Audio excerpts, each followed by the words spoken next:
Hello, everybody. Welcome to Sportsbet TV with me, Paul Alster, as I look ahead now to racing in Britain on Saturday, the 5th of July, where I have one selection for you, offered free here at Sportsbet. If you happen to be joining us for the first time, along with the many thousands of subscribers, then do click the subscribe button just below this screen. It's absolutely free to sign up, and you'll be um, able to follow all my free selections whenever I post them.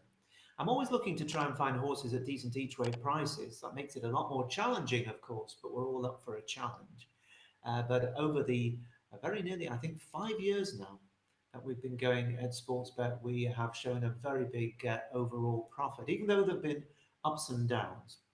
Last weekend was a little bit of a down because both selections didn't run particularly well on the all-weather at Newcastle, but despite that, we still ended up on the month to the recommended stakes, and that was a £66 profit here at Sportsbet in June, so that can't be too bad for free.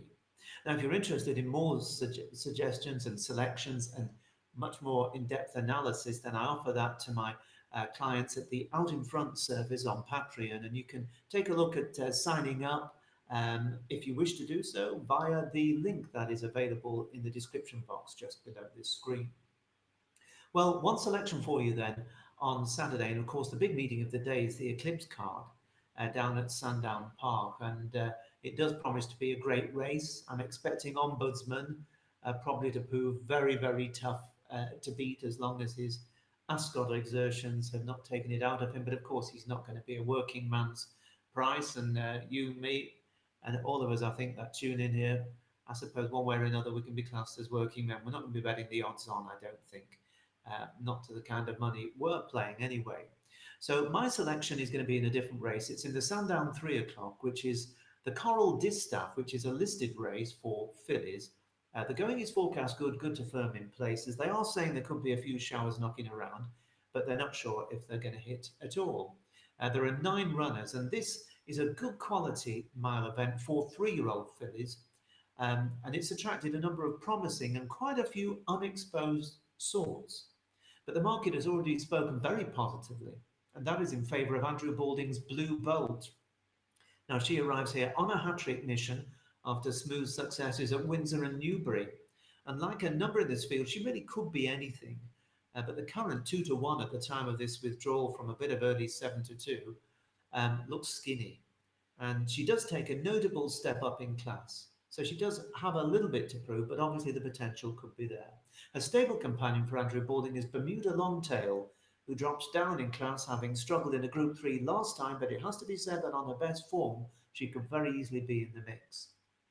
Now, also seeking a hat-trick is Charlie Appleby's unbeaten Victory Queen, who's going to carry the Godolphin blue colours, who followed her debut win in a Newmarket Mile maiden at the Craven meeting in April, giving £6 and landing a gutsy short-head victory over the decent Gullier.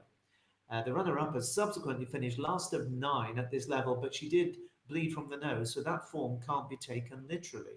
And this filly, I think, well related, and I think we'll find much more about her this time, just how good is the hat-trick seeking unbeaten Victory Queen.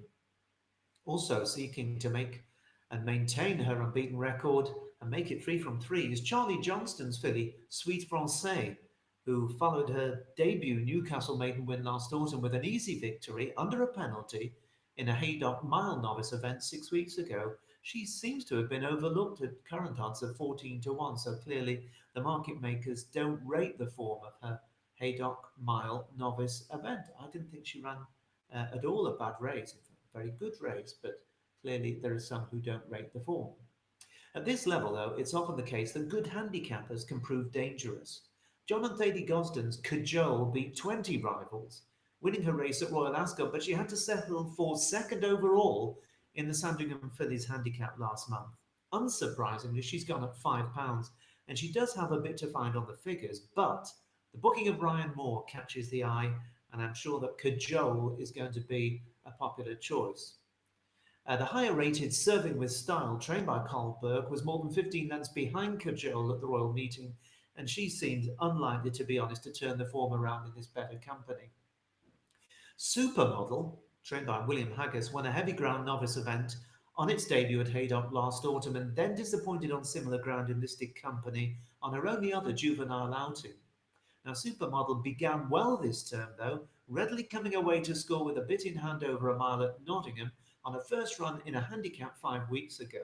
She's been raised to a mark of 90, so still needs to improve a bit more to win this, but connections and a very shrewd top yard William Haggis, they seem to think it's worth risking what might be a potentially favourable handicap mark to take their chance here in listed company. My selection, though, is going to be a filly called Miss Tonnerre. Miss Tonnerre for Ed Walker and Kieran Schumark. She found the combination of Group 3 company being far too fresh after an absence and an extended 1.25 miles too much for her in York's Musidora Stakes, which was on her first run of the year back in May. But this slightly easier grade and this optimum trip that she drops back to, I believe, give her every chance of running really well.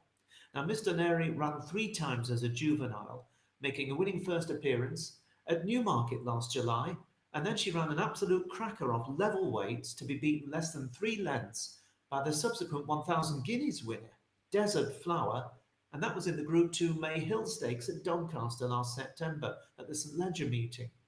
Now, the smart pair of January and Flight were second and third respectively just in front of her, and both have gone on to finish placed in Group 1 company. So that form of the May Hill looks red hot. On her final start last season, she struggled, did Miss Tonnerre, when she was 4th in heavy ground in the Group 3 race at Deauville. But it was at the end of a campaign, it was in the autumn when fillies often come to the end of their tether, and she is certainly better than that. So I think that back at the mile, in a lower grade than the Musidora Stakes last time, and having got the freshness out of her with that first run, I think 10 to 1 each way, available with a number of firms, including Ladbrokes and Coral at the time of this recording. I think that's a fair price about Miss Tonnerre to run a big race at Sandown on Saturday at 3 o'clock in the Coral Distaff. Remember, if you want more tips, you can check out the link in the description box below this screen for my out in front service. But for now, here at Sportsbet, I'll say goodbye.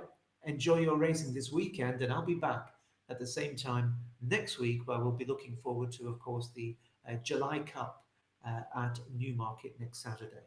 Bye-bye for now.